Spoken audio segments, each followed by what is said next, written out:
Hello and welcome to NewsClick. Today we are discussing what's happening on the COVID-19 front, particularly as we now have the reports of a new mutation that seems to have taken place, or a set of mutations that have taken place. India has also crossed the 10 million number of COVID-19 infections last week. So we are one of the largest in the world.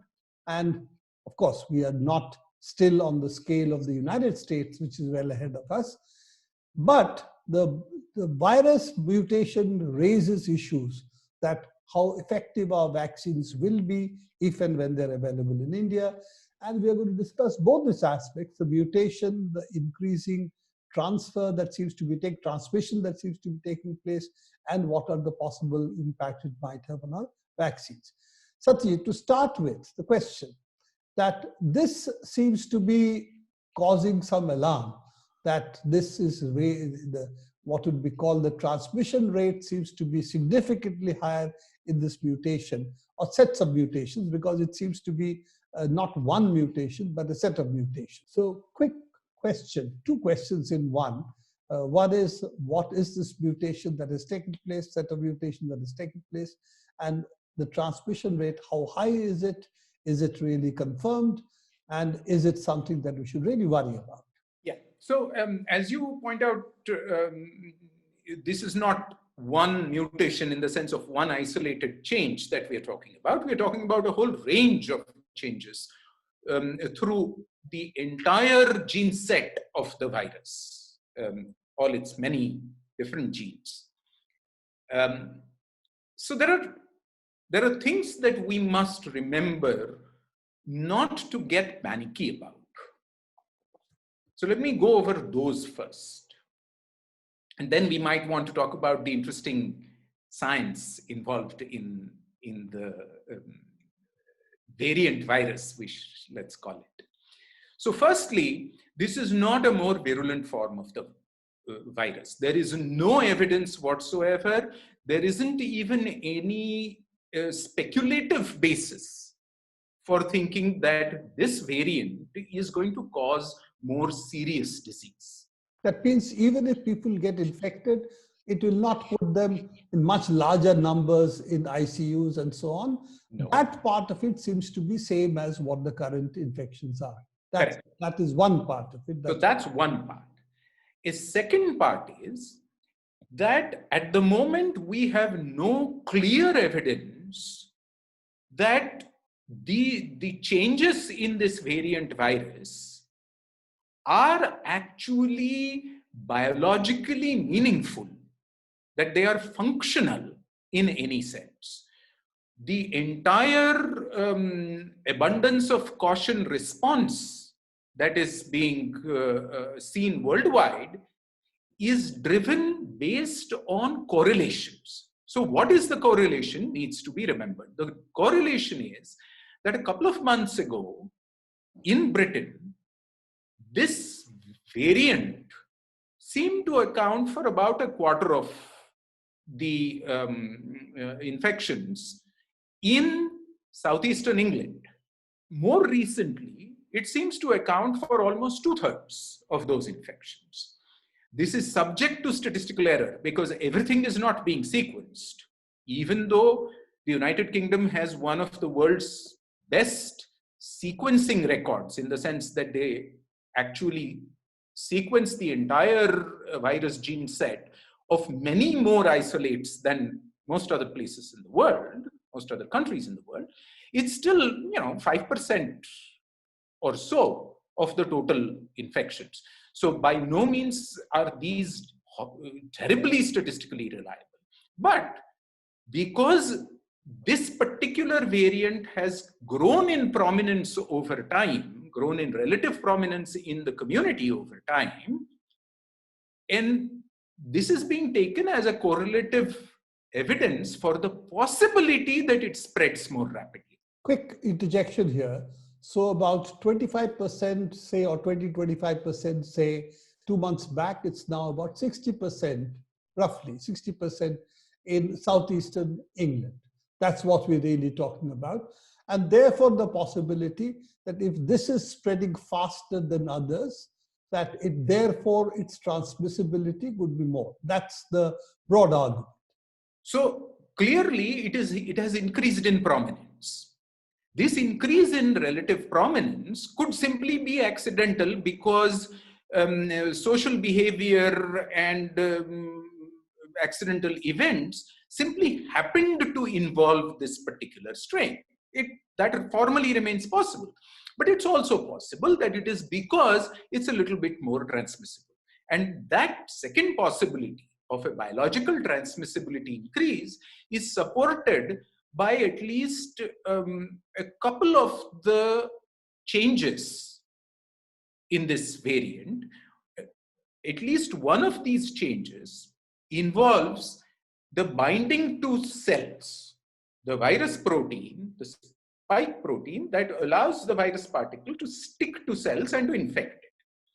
And there is evidence that the change that has taken place actually increases binding efficiency. Whether that increase in binding efficiency is deeply meaningful in real life or not is not yet clear, but it lends plausibility and credence. But being more transmissible does not mean being able to cause more severe disease at all. But it does mean the rate of infection, that means my ability to infect others could be a little more if I'm infected myself. Correct. So let me put this in black and white terms. What this means is at the level of individual risk assessment, nothing changes. At the level of community risk assessment, from the point of view of public policy, we need to be a little more cautious, a little more careful, and so on and so forth. Because what is increasing is the likelihood, if all of these guesses are correct, the likelihood that per week there will be more cases.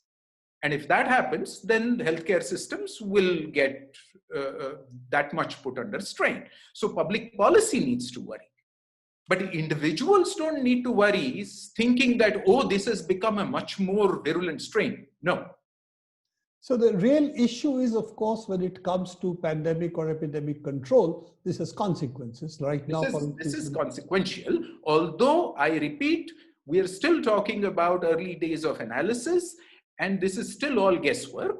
But within those limits, there ought to be an abundance of caution. Should, therefore, we be banning all flights from Britain, all trucks from Britain for a 48-hour window? That sounds more like a panic response than a well-thought-through response. But yeah, the figures are, of course, if you look at it in black and white, sound a little frightening. 70% increase in transmissibility could be there is some of the figures we are seeing.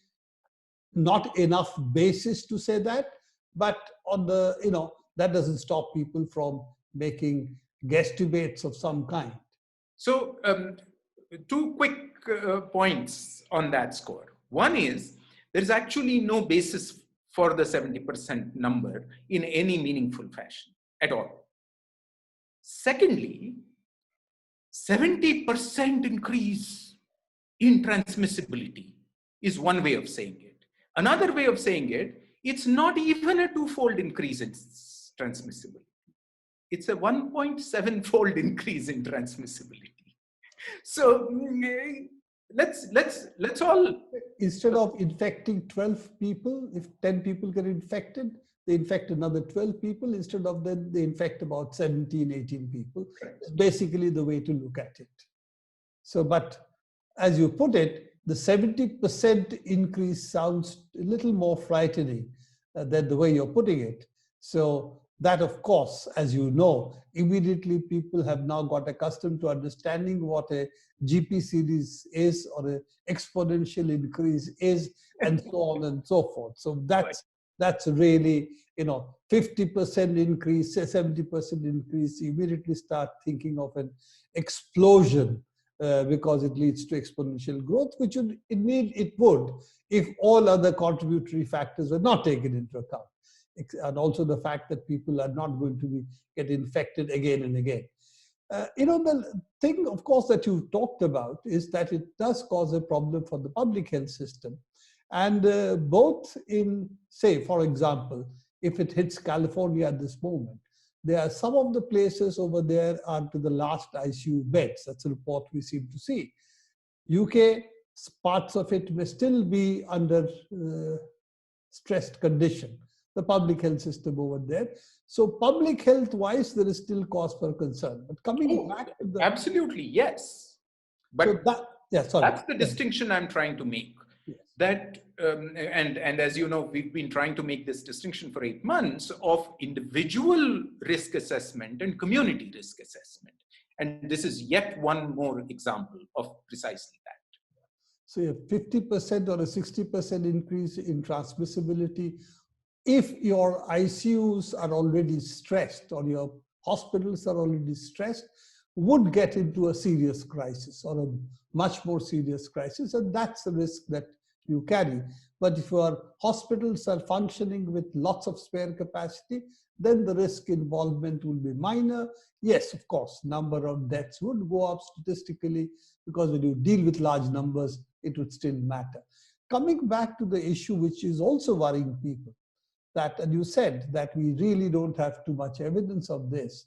The question is that a lot of the vaccines have targeted the spike protein, because that's the part which seems to be causing the infection, that it binds to the ACE2 receptors, so it sort of sticks very easily, and therefore, of course, the disease itself.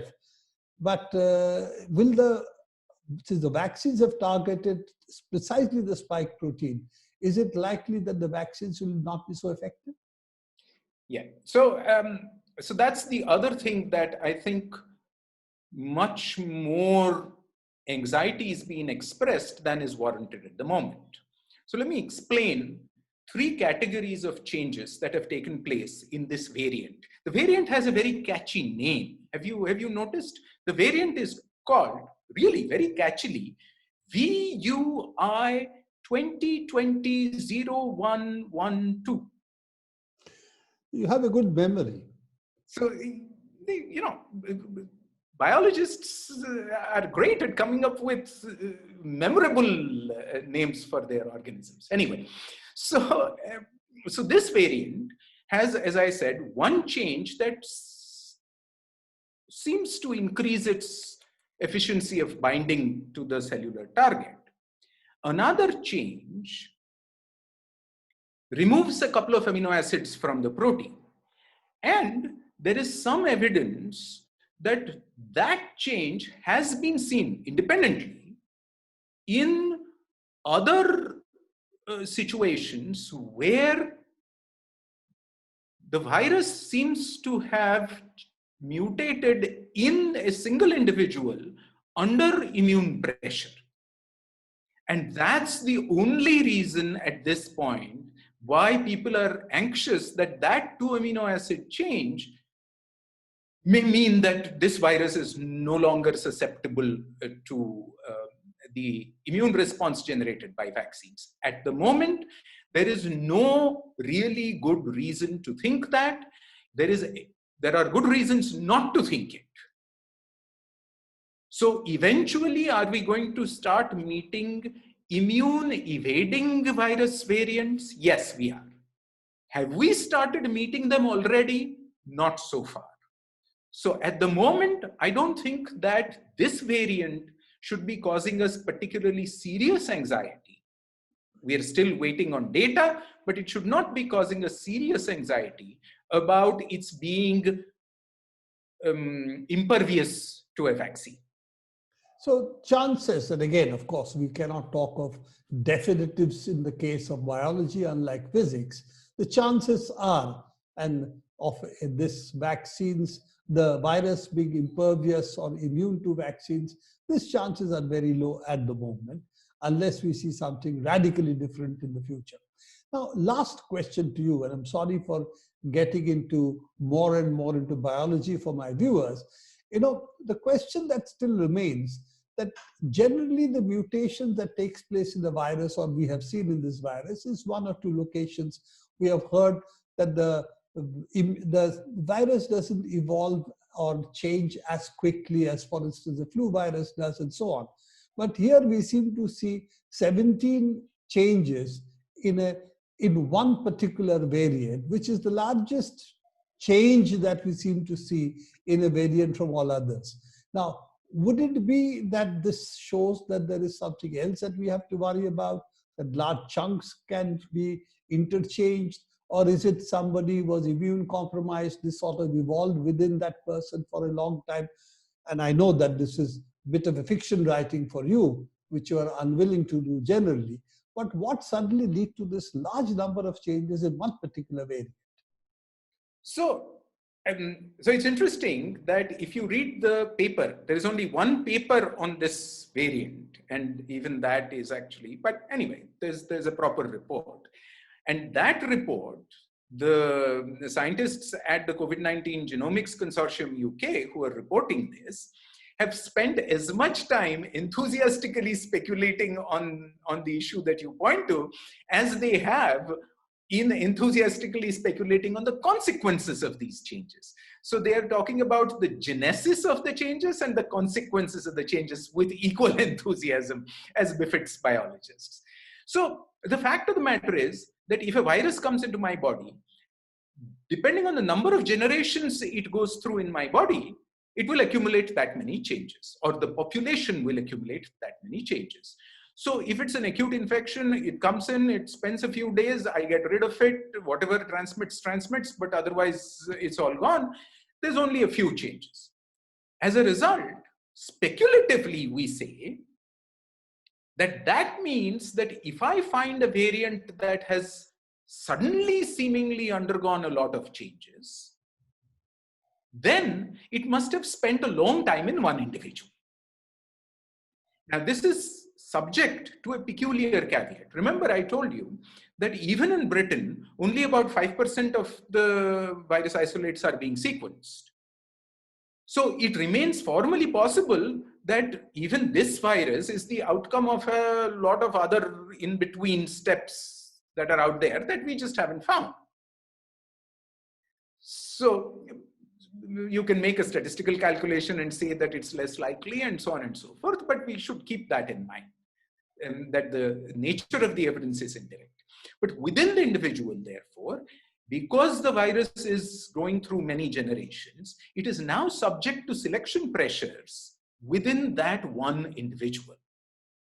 And that's where quite a few of the immune escapes might be generated, because in an individual that is neither dying of the virus nor clearing the virus, there is an uneasy balance of there is some pressure on the virus, but not enough to kill it off, which is fertile ground for selected virus variants to emerge and to be transmitted.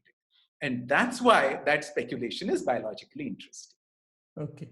So as you can see, what interests biologists are not the things that interest us, because we get afraid of such things.